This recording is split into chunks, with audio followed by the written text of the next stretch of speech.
No Dia das Mães, meu filho me deu chinelo de R$ 25 enquanto a sogra ganhou carro de 250 mil. Ele não sabia que eu ainda tinha cartas na manga. Quando joguei, foi tarde demais. Meu nome é Marisa, tenho 72 anos e hoje preciso contar uma história que me machuca até agora, mas que outras mães precisam ouvir. Uma história sobre sacrifício, ingratidão e sobre como às vezes a gente demora demais para enxergar o próprio valor. Eu sempre fui daquelas mães que colocam o filho acima de tudo. Sabe aquele tipo de mulher que esquece de si mesma para viver pela família? Era exatamente isso que eu era. E olha, não me arrependo de ter amado tanto, mas me arrependo de ter me anulado no processo. Quando o Ricardo nasceu, eu tinha 25 anos e era casada com o Sérgio.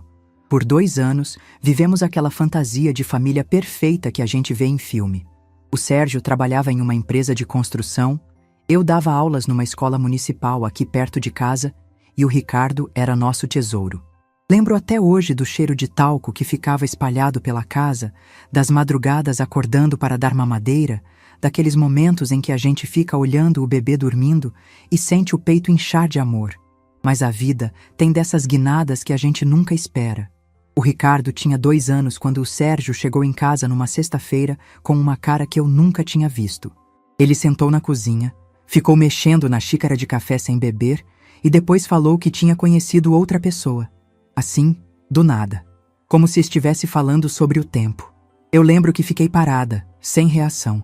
Não era raiva, não era tristeza. Era uma sensação estranha, como se o chão tivesse sumido debaixo dos meus pés. Perguntei se ele tinha certeza, se não era só uma fase, se a gente não podia conversar. Ele balançou a cabeça e disse que já tinha decidido. No final de semana seguinte, as coisas dele já não estavam mais em casa. Foi nesse momento que eu entendi o que significava ser mãe solo. E não era só a questão financeira, embora ela pesasse muito. Era acordar de madrugada quando o Ricardo tinha febre e não ter com quem dividir a preocupação. Era ele perguntando onde estava o papai e eu ter que inventar desculpas para não magoar um coração tão pequeno. Era trabalhar o dia inteiro na escola e chegar em casa para ser mãe, pai, dona de casa e ainda tentar ter energia para brincar e dar carinho. Os primeiros meses foram os mais duros.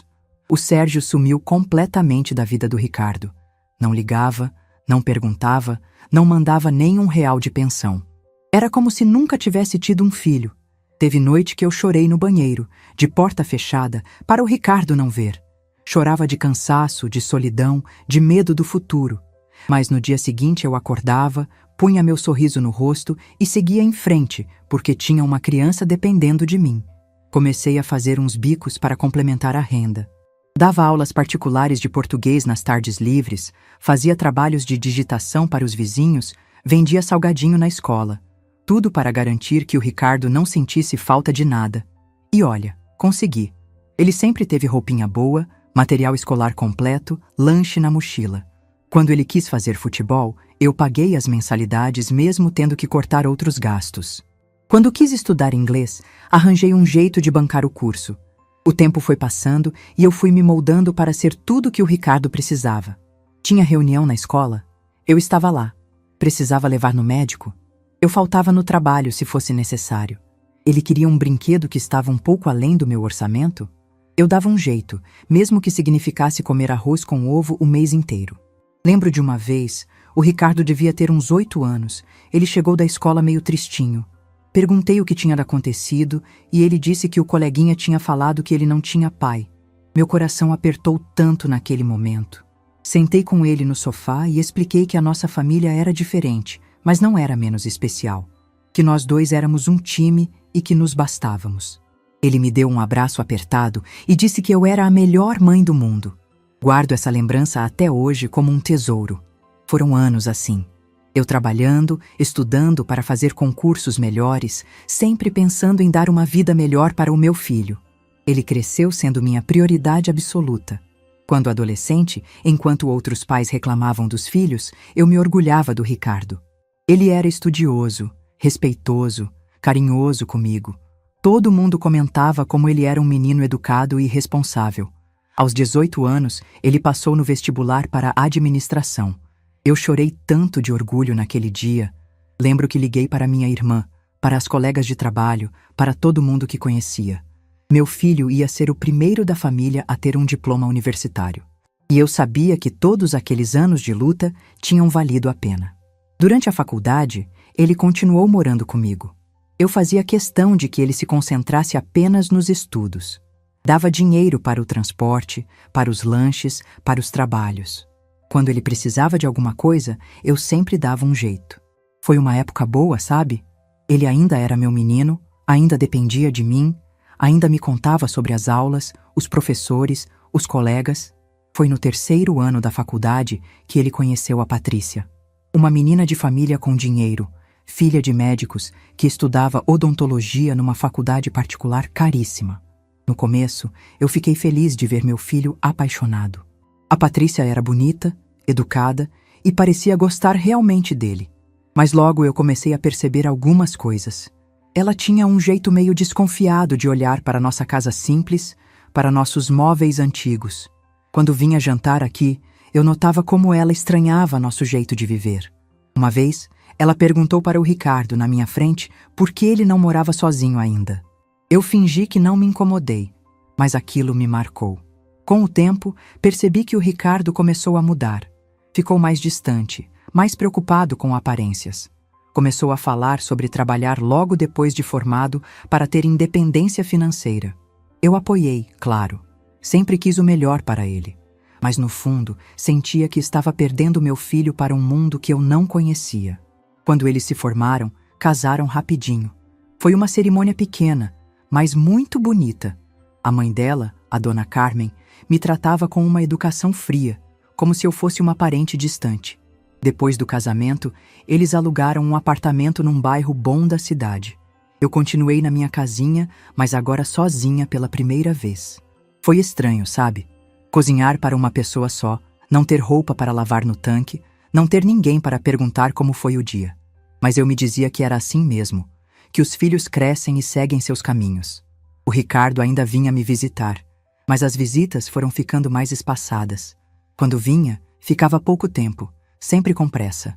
A Patrícia raramente aparecia, sempre tinha algum compromisso, alguma coisa importante para fazer. Eu sentia que estava sendo deixada para trás, mas não queria ser daquelas sogras chatas que reclamam. Então, eu engolia as mágoas e fingia que estava tudo bem. E assim os anos foram passando, com essa distância crescendo devagar, sem eu perceber direito como tudo tinha mudado tanto.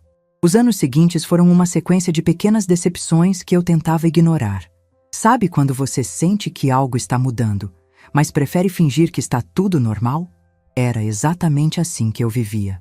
O Ricardo tinha construído uma vida que parecia não ter muito espaço para mim, mas eu me consolava pensando que, pelo menos, ele estava bem, realizando os sonhos que eu sempre quis que ele realizasse. A Patrícia abriu uma clínica odontológica no centro da cidade. Uma clínica linda, moderna, com aqueles equipamentos caros que eu via nos comerciais de televisão. Quando eles me mostraram as fotos, eu senti um orgulho imenso. Minha nora era uma profissional de sucesso. Meu filho tinha se casado bem. Mas tinha um detalhe que eles não mencionaram na época e que eu só descobri muito depois. O imóvel onde funcionava a clínica ainda estava no meu nome. Explico melhor essa história. Anos antes, quando o Ricardo ainda estava na faculdade, apareceu uma oportunidade de comprar um ponto comercial no centro. Era um preço bom, numa localização excelente, mas o vendedor queria tudo à vista. Na época, eu não tinha todo o dinheiro, mas tinha o suficiente para dar uma entrada boa. Peguei um financiamento no banco, coloquei minha casa como garantia e comprei aquele imóvel pensando no futuro do meu filho. Na minha cabeça ingênua de mãe apaixonada, aquilo seria o presente de casamento dele. Um lugar onde ele pudesse montar seu próprio negócio quando chegasse a hora. Lembro que eu imaginava uma lojinha, um escritório, alguma coisa assim. Nunca pensei que viria a ser uma clínica odontológica da minha nora. Mas quando eles me procuraram para usar o espaço, eu fiquei feliz. Pelo menos meu investimento estava servindo para alguma coisa boa. O que me doía e que eu tentava não demonstrar era como eles falavam sobre a clínica. Era sempre a clínica da Patrícia, o consultório que a Patrícia montou, o sucesso da Patrícia. Eu nunca era mencionada, como se aquele lugar tivesse brotado do chão por mágica. Mas eu engolia essa mágoa e me dizia que não importava o reconhecimento, o que importava era ver eles prosperando. A clínica realmente deu certo. Em poucos anos, a Patrícia tinha uma clientela fiel, ganhava bem e eles compraram uma casa nova num bairro nobre da cidade. Uma casa linda, com piscina, churrasqueira, jardim bem cuidado. Quando me convidaram para conhecer, eu fiquei impressionada. Meu filho tinha conseguido uma vida que eu nunca pude dar para ele, e isso me enchia de satisfação e orgulho. Mas também me enchia de uma sensação estranha, que demorei para entender. Era como se eu tivesse cumprido meu papel na vida dele e agora não fosse mais necessária. As visitas ficaram ainda mais raras. Quando eu ligava, sempre tinha alguma coisa.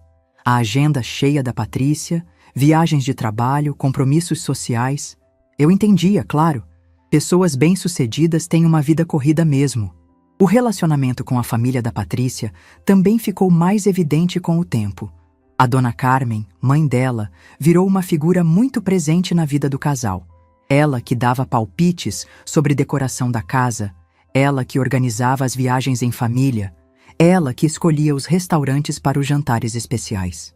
Quando eu perguntava sobre essas ocasiões, o Ricardo sempre falava com tanto carinho sobre como a sogra dele era atenciosa, como ela fazia questão de que eles se sentissem especiais.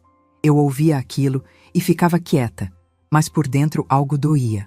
Não era ciúme exatamente, era mais uma sensação de que eu tinha sido substituída. A mãe que importava agora era a outra, a que tinha dinheiro, status, a que podia proporcionar experiências que eu nunca consegui oferecer. Teve uma época em que tentei me aproximar mais da Patrícia. Ligava para perguntar como estava a clínica, se precisavam de alguma coisa. Até ofereci para ajudar com alguns serviços administrativos, já que eu tinha experiência com papelada da época de professora. Ela sempre agradecia educadamente, mas nunca precisava de nada. Era como se eu fosse uma conhecida distante, oferecendo ajuda desnecessária. Os aniversários foram ficando mais simples para mim. Antes, quando o Ricardo era solteiro, eu fazia questão de preparar uma mesa bonita, um bolo especial, chamava alguns amigos. Depois que ele casou, as comemorações mudaram de lugar. Era sempre na casa dele, com os amigos dele, com o círculo social dele. Eu era convidada, claro, mas me sentia como uma visita educada na festa do próprio filho. E o que mais me machucava era ver como ele se relacionava com a família da Patrícia, em comparação comigo. Com eles, ele era expansivo, carinhoso, atento. Lembrava de datas importantes, dava presentes elaborados, fazia questão de estar presente em todas as ocasiões especiais. Comigo, parecia que cumpria uma obrigação. Uma ligação rápida no meu aniversário, uma visita apressada no Natal, presentes comprados de última hora. Não que eu fosse uma pessoa exigente, nunca fui de fazer drama ou criar situações constrangedoras. Pelo contrário, sempre tentei ser a sogra tranquila, a mãe que não interfere, que não cria problemas. Achava que assim estaria facilitando a vida do meu filho, mostrando que ele podia contar comigo sem preocupações. Mas talvez tenha exagerado na descrição e ele tenha interpretado isso como falta de interesse. Teve um momento específico em que isso ficou muito claro para mim. Era aniversário da dona Carmen, e a Patrícia organizou uma festa surpresa. Quando o Ricardo me contou sobre a festa, os olhos dele brilharam de um jeito que eu não via há muito tempo. Ele falou sobre como tinham preparado cada detalhe, como a sogra ia ficar emocionada, como era importante fazer ela se sentir especial. Eu escutei tudo aquilo e me perguntei quando foi a última vez que ele tinha demonstrado essa empolgação para fazer algo especial para mim. Meus aniversários passaram a ser celebrados de forma protocolar. Um almoço simples, uma ligação, às vezes nem isso. Eu tentava não me incomodar, me dizia que eram apenas datas, que o importante era termos saúde e estarmos bem. Mas no fundo, aquilo ia acumulando uma mágoa que eu não sabia bem como lidar. A situação financeira também mudou a dinâmica entre nós. Antes, quando ele dependia de mim, eu sentia que tinha um papel importante na vida dele. Agora, com a clínica dando lucro e ele ganhando bem, era o contrário. Era como se os papéis tivessem se invertido completamente, e eu não sabia bem como me comportar nessa nova dinâmica. Tinha vezes que eu precisava de alguma coisa e ficava pensando se devia ou não pedir ajuda para ele. Não queria parecer interesseira, Não queria ser um peso. Então muitas vezes eu me virava sozinha, mesmo quando seria mais fácil aceitar a ajuda. O que eu não percebia na época era que essa distância toda estava sendo construída tijolo por tijolo, dia após dia. Pequenas escolhas, pequenas prioridades, pequenos esquecimentos que foram criando um abismo entre mim e meu filho. Um abismo que eu só fui enxergar direito no dia que meu coração se partiu em pedaços, naquele Dia das Mães que mudou tudo para sempre. E o pior de tudo era a sensação de que eu tinha contribuído para essa situação. De tanto querer ser a mãe perfeita, a sogra que não incomoda, a pessoa que sempre entende e aceita tudo, eu tinha me tornado invisível na vida da pessoa mais importante do mundo para mim. Mas isso eu só fui entender depois, quando já era tarde demais para mudar o rumo da história. O Dia das Mães de 2025 começou como tantos outros nos últimos anos. Eu acordei cedo, como sempre, preparei meu café da manhã simples e fiquei esperando uma ligação do Ricardo. Não que eu esperasse muito mais que isso. Já tinha me acostumado com a nova realidade da nossa relação, onde as datas importantes eram marcadas por gestos rápidos e educados. Por volta das 10 da manhã, meu telefone tocou. Era ele, com aquela voz animada que eu conhecia tão bem. Me disse que tinha uma surpresa, que iam passar aqui em casa para me dar meu presente. Eu senti meu coração acelerar um pouquinho. Fazia muito tempo que ele não demonstrava essa empolgação para me ver. Pensei que talvez as coisas estivessem melhorando entre nós, que talvez ele tivesse percebido como andávamos distantes. Corri para arrumar a casa, passei um batom, troquei de roupa. Queria estar bonita para receber meu filho e minha nora. Até pus a mesa do café, caso quisessem ficar um pouco. Fazia tempo que não tínhamos uma conversa mais longa, e eu estava ansiosa por esse momento. Quando eles chegaram, eu notei que vieram no carro da Patrícia. Um carro bonito, mas não era novidade. Não era. O que me chamou a atenção foi que ambos estavam com uma expressão esquisita, como quem está guardando um segredo muito grande. O Ricardo parecia até nervoso, mexia nas mãos, evitava meu olhar diretamente. A Patrícia estava com um sorriso meio forçado, daqueles sorrisos de compromisso que ela sempre tinha comigo. Eles entraram, eu ofereci café, biscoitos caseiros que tinha feito na véspera. A conversa estava meio travada, sabe? Como se todos estivéssemos representando papéis, tentando ser naturais, mas não conseguindo. Eu perguntei sobre a clínica, sobre os planos para o fim de semana, essas coisas de sempre. Eles respondiam educadamente, mas eu sentia que estavam com pressa de ir embora. Foi então que o Ricardo falou que tinha chegado a hora da surpresa. Ele saiu até o carro e voltou com uma sacolinha de plástico comum, dessas de loja de departamento barata. Meu coração apertou um pouquinho já naquele momento, porque estava claro que não era nada elaborado. Mas eu forcei um sorriso e agradeci antecipadamente, como sempre fazia. Quando abri o embrulho, que nem embrulho era direito, encontrei um par de chinelos de dedo. Chinelos básicos, de borracha, sem nada especial. Daqueles que custam uns 25 reais em qualquer loja popular.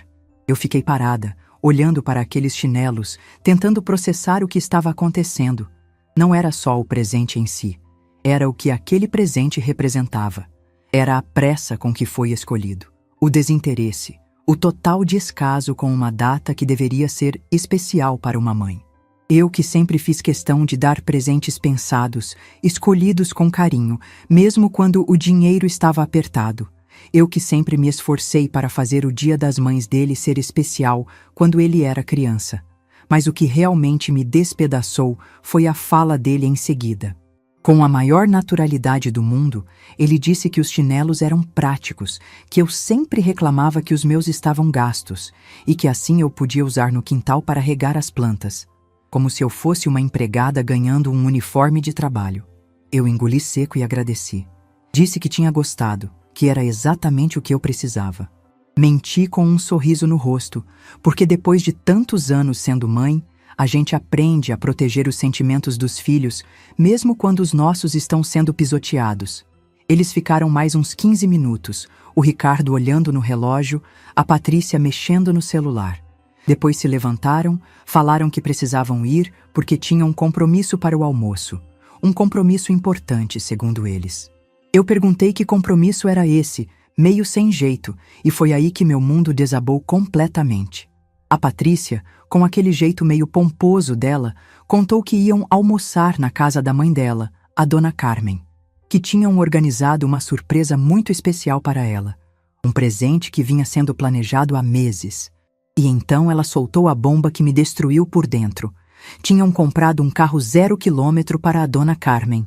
Um carro caríssimo, segundo ela, de R$ 250 mil, que ia ser entregue naquele momento como surpresa do Dia das Mães.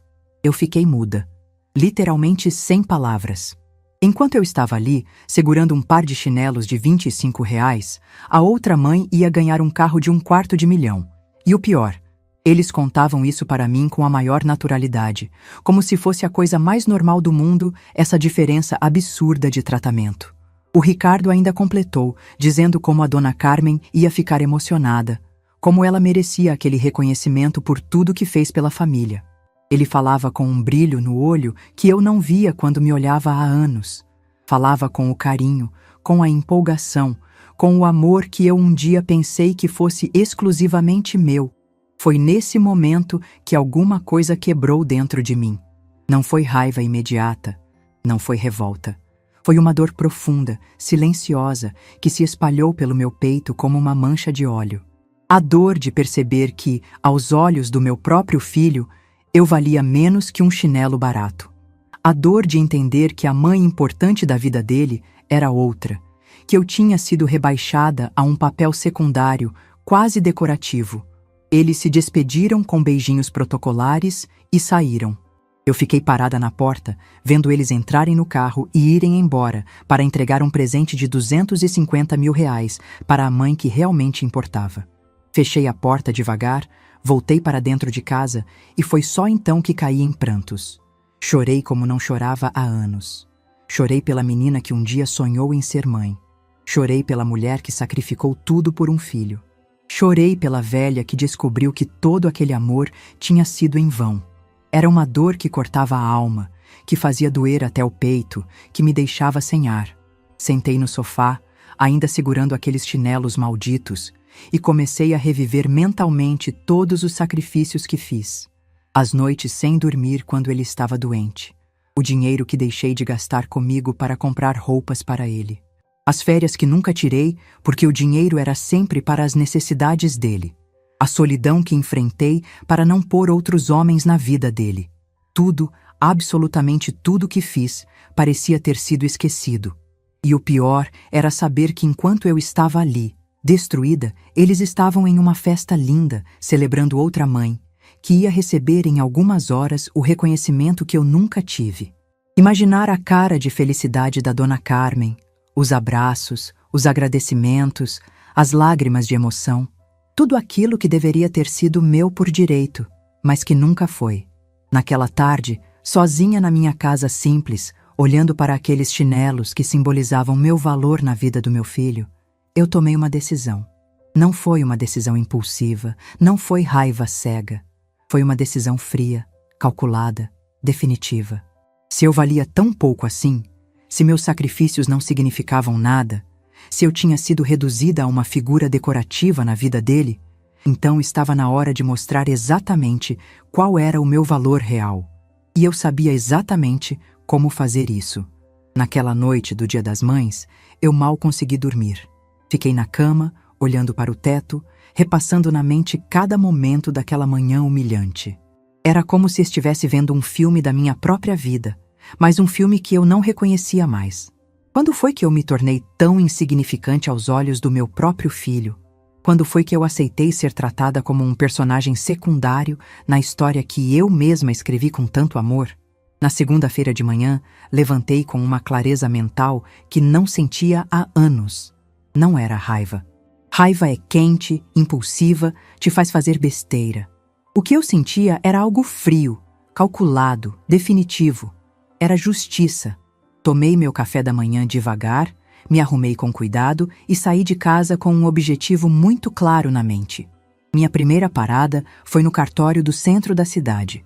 O mesmo cartório onde, anos atrás, eu havia registrado a compra daquele imóvel comercial. Lembro que na época eu estava tão feliz, tão cheia de esperança sobre o futuro do Ricardo. Nunca imaginei que um dia voltaria ali com sentimentos tão diferentes.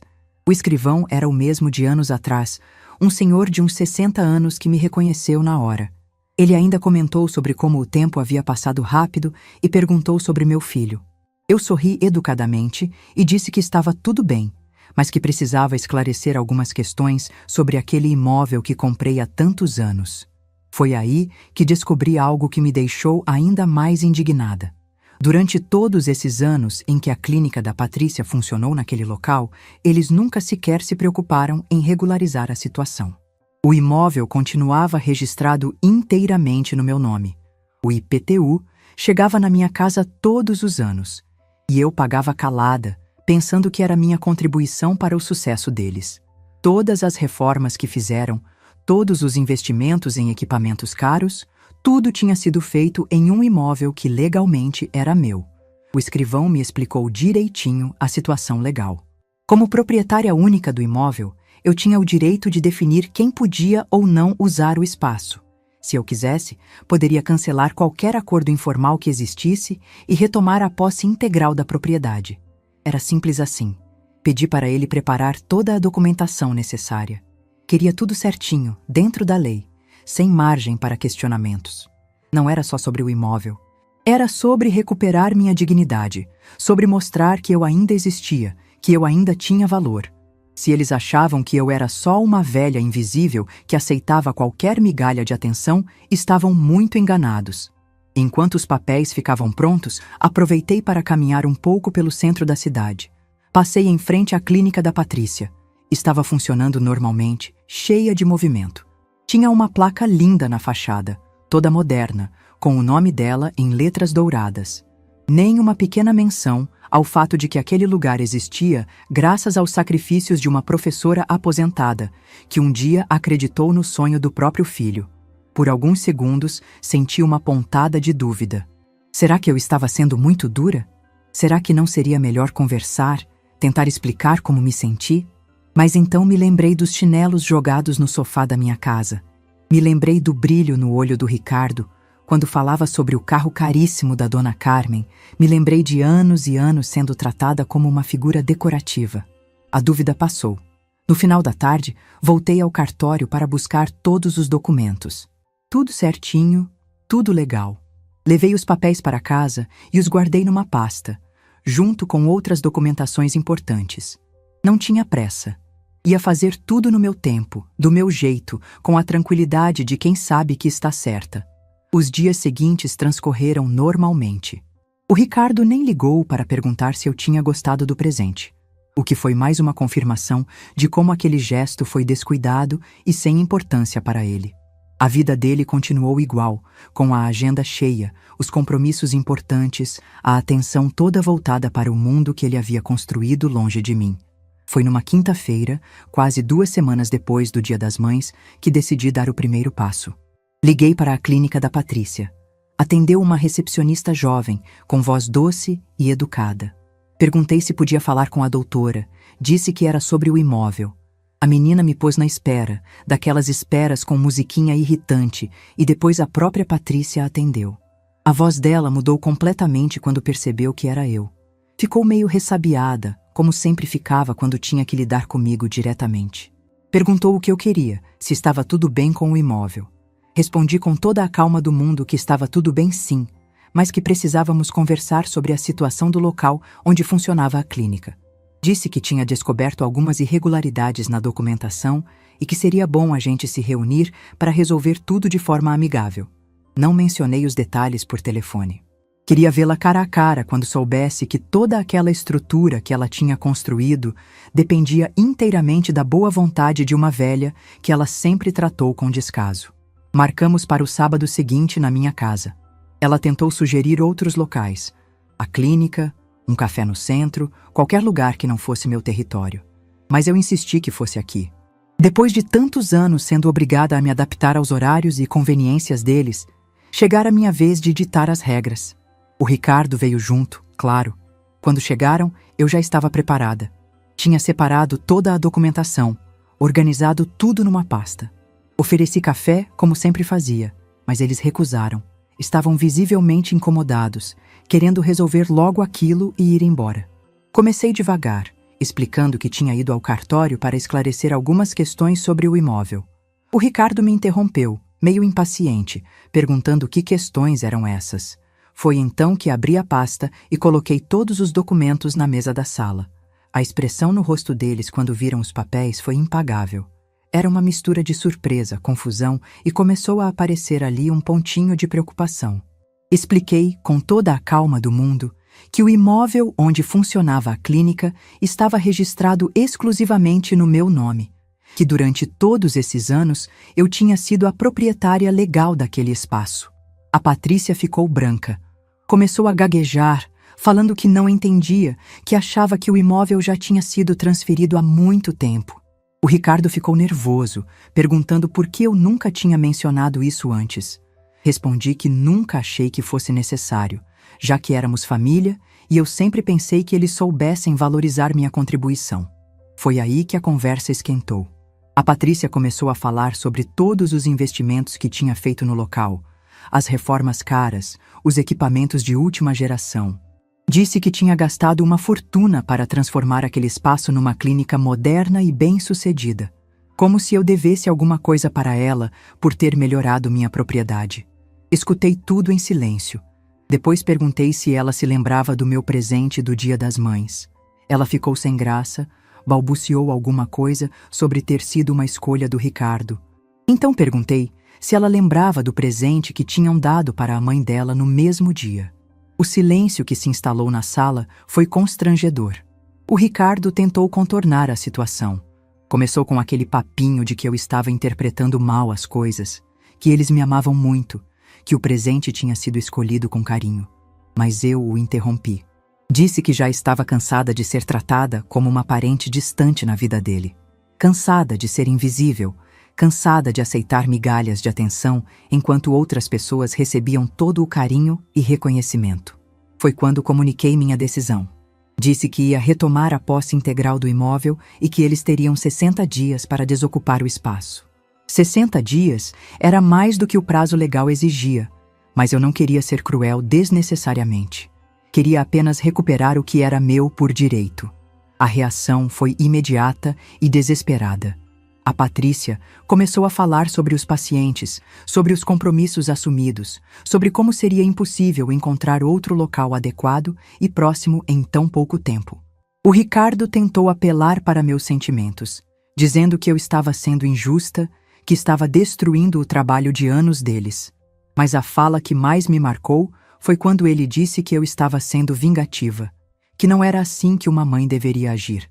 Olhei bem nos olhos dele e perguntei se ele achava que um filho deveria dar chinelos de R$ 25 para a mãe no Dia das Mães, enquanto dava um carro de 250 mil para a sogra. Perguntei se ele achava que era assim que um filho deveria tratar a mulher que abriu mão de tudo para criá-lo. Ele não soube o que responder. Ficou vermelho, mexeu nas mãos, desviou o olhar. A Patrícia tentou falar alguma coisa, mas eu levantei a mão pedindo silêncio. Disse que a decisão estava tomada e que não ia voltar atrás, que eles tinham 60 dias para se organizarem e que depois disso o imóvel voltaria para mim. Eles saíram da minha casa naquele sábado visivelmente abalados. Eu fiquei ali, sozinha na minha sala, olhando para aqueles documentos espalhados na mesa. Não senti prazer, não senti alegria. Senti apenas uma paz estranha, como se finalmente tivesse feito alguma coisa por mim mesma depois de décadas fazendo tudo pelos outros.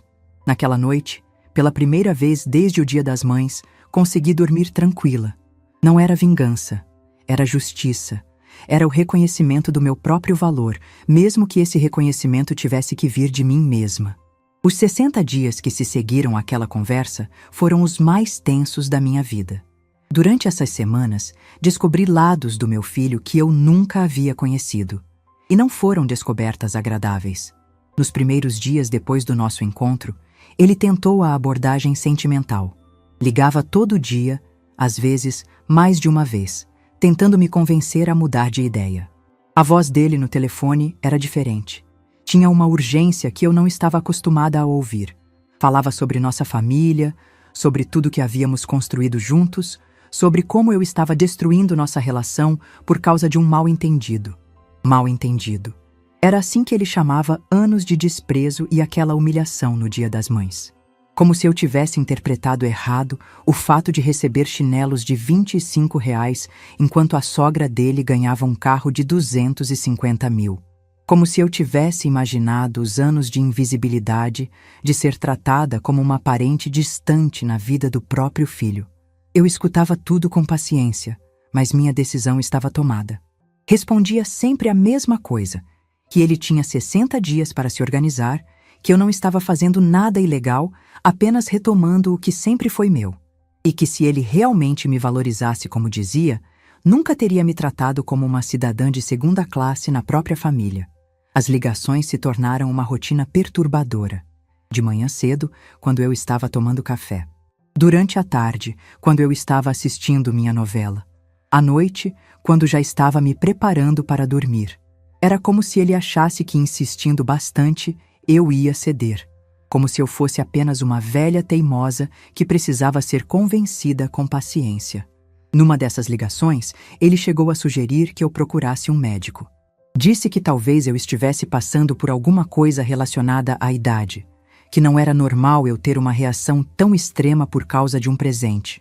Quando ouvi aquilo, senti uma raiva que fez minha pressão subir na hora. Ele estava tentando me pintar como uma pessoa desequilibrada por estar defendendo minha dignidade. Respondi com uma calma que eu mesma me surpreendi de ter. Disse que minha mente estava mais lúcida do que nunca, que finalmente eu tinha acordado para a realidade da nossa relação, que talvez quem precisasse de ajuda médica fosse ele, para entender por que achava normal tratar a própria mãe com tanto descaso. Na segunda semana de junho, a abordagem mudou completamente.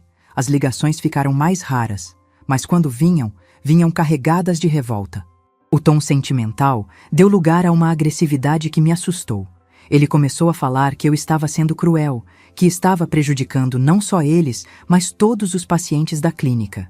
Que pessoas dependiam do trabalho da Patrícia, que eu estava sendo egoísta. Egoísta. Depois de uma vida inteira de abnegação, eu estava sendo chamada de egoísta por finalmente fazer algo por mim mesma. Depois de décadas colocando as necessidades dele acima das minhas, depois de sacrificar sonhos, oportunidades, relacionamentos, eu era a egoísta da história. Respondi que ele estava certo sobre uma coisa. Eu estava sendo egoísta pela primeira vez na vida e que estava gostando da sensação. Que depois de 72 anos fazendo tudo pelos outros, tinha decidido fazer alguma coisa por mim. Se isso o incomodava, o problema era dele, não meu. A Patrícia também tentou me procurar algumas vezes. A primeira ligação dela foi no meio de junho, numa tarde de quinta-feira. A voz dela estava diferente, menos altiva, mais humilde. Ela tentou apelar para nosso relacionamento de família. Falou sobre como sempre me respeitou e admirou. Eu quase ri quando ouvi aquilo. Respeito e admiração. A mesma mulher que sempre me tratou com uma educação gelada, que nunca me incluiu em nada, que fazia questão de mostrar que eu não pertencia ao mundo deles. Agora, na hora do desespero, descobria que me respeitava e admirava. Numa dessas ligações, ela chegou a chorar no telefone. Falou sobre como tinha trabalhado duro para construir a clínica, sobre como aquilo era o sonho da vida dela. Como tinha investido tudo o que tinha naquele projeto, como não conseguiria recomeçar em outro lugar com a mesma qualidade. Eu ouvi tudo com uma paciência que nem eu sabia que tinha. Depois perguntei se ela se lembrava de algum sonho meu que tivesse sido respeitado ou valorizado por eles. Perguntei se ela lembrava de alguma vez ter demonstrado interesse pela minha vida, pelos meus planos, pelas minhas necessidades. O silêncio do outro lado da linha foi mais eloquente que qualquer resposta. Foi quando ela tentou uma abordagem diferente. Começou a falar sobre o futuro, sobre como poderíamos ter uma relação melhor dali para frente. Prometeu que as coisas iam mudar, que eles iam me dar mais atenção, que eu ia ser mais incluída na família. Era como assistir alguém tentando comprar algo que não estava à venda. Respondi que algumas ofertas chegam tarde demais, que quando uma pessoa passa anos sendo ignorada, não adianta prometer mudanças na hora do desespero, que se eles quisessem me incluir na família, deveriam ter feito isso quando eu ainda acreditava que era possível. No meio do mês, começaram as tentativas de intermediação. Conhecidos em comum ligavam para mim, dizendo que o Ricardo tinha pedido para conversar comigo. Vizinhos, colegas da época em que eu dava aula, até o padre da igreja que eu frequentava. Todos com a mesma conversa. Que família era sagrada, que eu devia perdoar, que eles estavam arrependidos.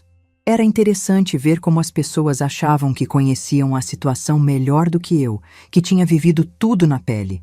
Como se eu fosse uma criança birrententa que precisava ser convencida pelos adultos a fazer a coisa certa. Ninguém perguntava sobre os anos de humilhação, sobre a solidão de ser invisível na vida do próprio filho. Só queriam que eu voltasse a ser a mãe compreensiva que perdoa tudo. Respondi a todos da mesma forma, que agradecia a preocupação, mas que aquela era uma decisão minha e que eu estava em paz com ela. Que se as pessoas estivessem tão preocupadas com família, deveriam ter orientado meu filho a me tratar melhor quando ainda havia tempo. A pressão social foi intensa durante essas semanas. Numa cidade pequena como a nossa, todo mundo fica sabendo de tudo. E a versão que circulava não era favorável a mim.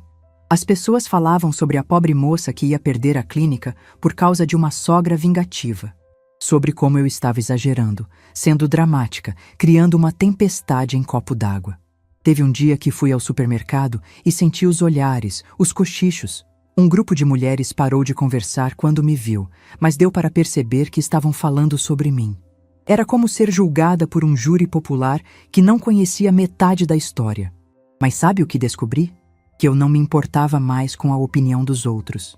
Durante toda a minha vida, me preocupei tanto em ser a mãe perfeita, a pessoa querida, a mulher que não incomoda ninguém. Agora, pela primeira vez, estava fazendo o que achava certo, independente do que pensassem sobre mim. Houve momentos de fraqueza, não vou negar. Noites em que ficava acordada me perguntando se estava certa, se não estava sendo dura demais. Momentos em que olhava para fotos antigas do Ricardo criança e sentia o coração apertar. Mas sempre que essas dúvidas apareciam, eu olhava para aqueles chinelos malditos que guardava na gaveta, e a determinação voltava. No final de junho, eles tentaram uma última cartada na abordagem emocional. Marcaram uma reunião comigo. Disseram que tinham algo muito importante para falar. Vieram os dois, mais arrumados que o normal, com uma pasta cheia de papéis. Acharam que podiam me comprar. A proposta que eles trouxeram era que comprassem o imóvel de mim por um valor que, segundo eles, era acima do preço de mercado. Um valor alto mesmo, devo admitir. Suficiente para eu comprar uma casa melhor, viajar, ter conforto na velhice. Eles falaram sobre como seria bom para todo mundo, como eu poderia usar esse dinheiro para aproveitar a vida que me restava.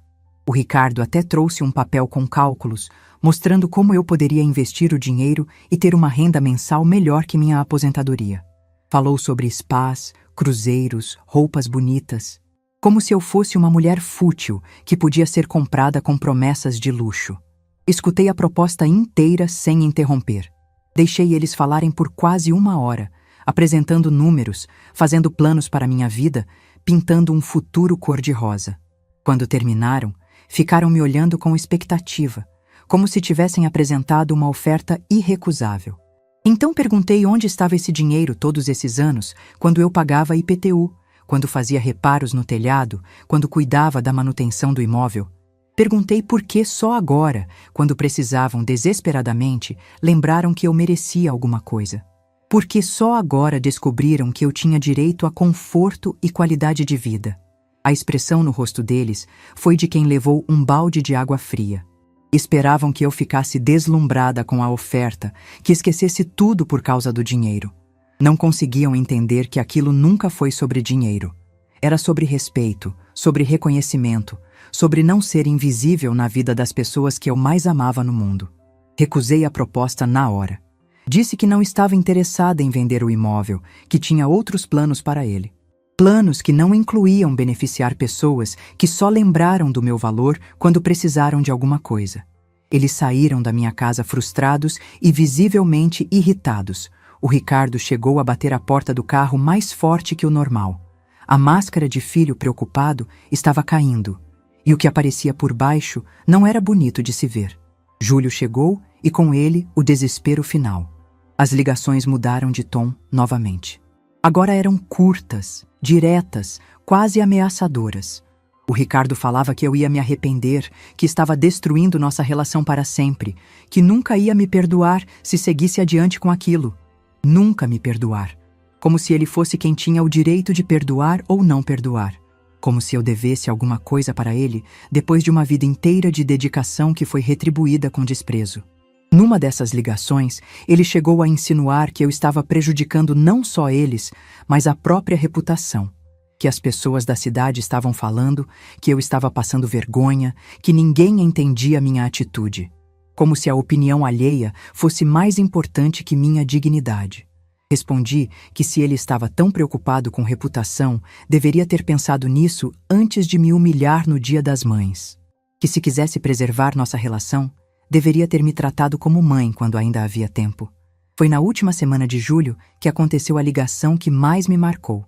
Era tarde da noite, quase meia-noite. Eu já estava na cama quando o telefone tocou. Era o Ricardo, claramente desesperado. A voz dele estava embargada, trêmula, parecia que tinha bebido ou estava passando muito mal.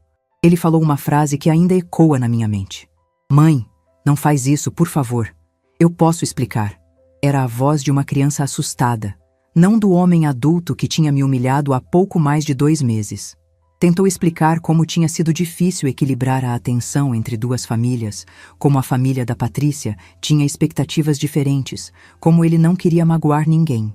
Falou sobre pressões que eu não conhecia, sobre compromissos sociais que eu não entendia. Tentou me convencer de que me amava, que eu sempre fui importante, que tinha sido apenas uma fase difícil. Escutei tudo, e pela primeira vez em semanas, senti meu coração amolecer um pouquinho. Era meu filho ali, vulnerável, admitindo erros, pedindo uma segunda chance.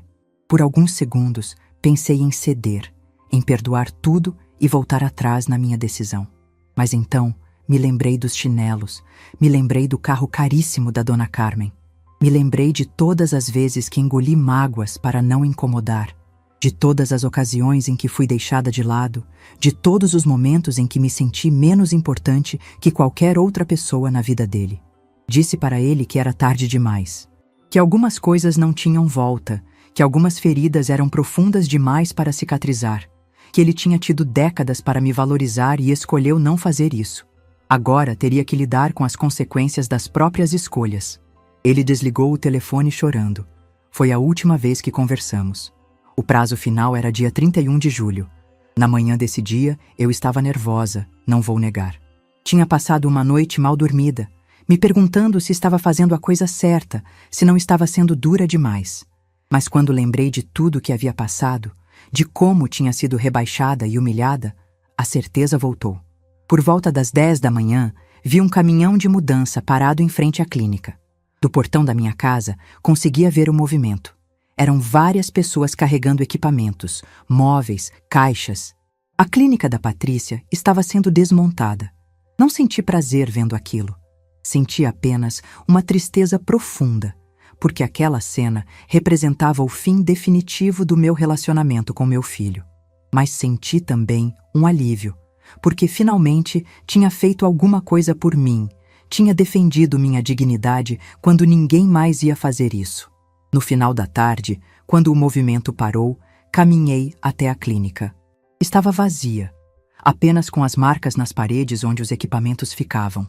Peguei a chave que estava escondida no local combinado e entrei no meu imóvel pela primeira vez em anos como proprietária que realmente exercia seus direitos. Caminhei pelos cômodos vazios, imaginando o que faria com aquele espaço. Não precisava do dinheiro de um aluguel, graças à minha aposentadoria e às economias de uma vida inteira. Podia usar o local para alguma coisa que realmente fizesse sentido para mim. Foi quando tive uma ideia que me encheu de paz. Decidi que ia transformar aquele espaço em algo útil para a comunidade. Um centro de alfabetização para adultos, talvez. Ou um espaço para aulas de artesanato para idosos. Alguma coisa que trouxesse alegria para pessoas como eu, que muitas vezes são esquecidas pelas próprias famílias. O Ricardo não ligou mais. Não apareceu mais. Era como se eu tivesse deixado de existir na vida dele, da mesma forma que ele fez comigo por anos. A diferença é que agora, a escolha era minha também. Soube por conhecidos que eles conseguiram alugar outro espaço, menor e mais caro, do outro lado da cidade. A clínica da Patrícia continuou funcionando, mas em condições bem mais modestas. A vida deles continuou, como sempre continua, mas com a lição de que ações têm consequências. Semana passada conversei com algumas pessoas da comunidade. Já tenho voluntários dispostos a ajudar no meu projeto. Vai ser um espaço bonito, útil, cheio de vida.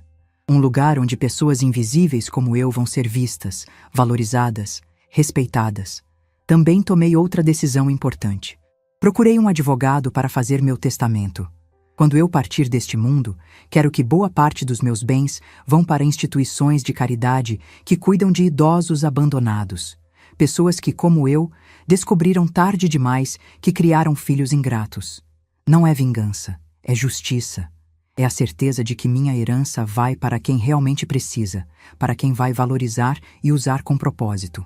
Se o Ricardo quisesse ser meu herdeiro, deveria ter me tratado como mãe enquanto eu estava viva. Hoje, não me arrependo de nada. Doeu? Doeu muito. Ainda dói. Provavelmente vai doer até o fim dos meus dias. Mas pela primeira vez em décadas, me olho no espelho e vejo uma mulher que se respeitou, que não aceitou ser humilhada, que teve coragem de colocar sua dignidade acima de tudo. E sabe o que descobri? A solidão de quem se respeita é muito melhor que a companhia de quem não nos valoriza. Prefiro estar sozinha com minha dignidade intacta do que acompanhada por pessoas que me veem como descartável. Se essa história tocou seu coração, deixe seu like, se inscreva no canal e comente aqui embaixo. No meu lugar, o que você faria? Sua mensagem pode iluminar o dia de alguém.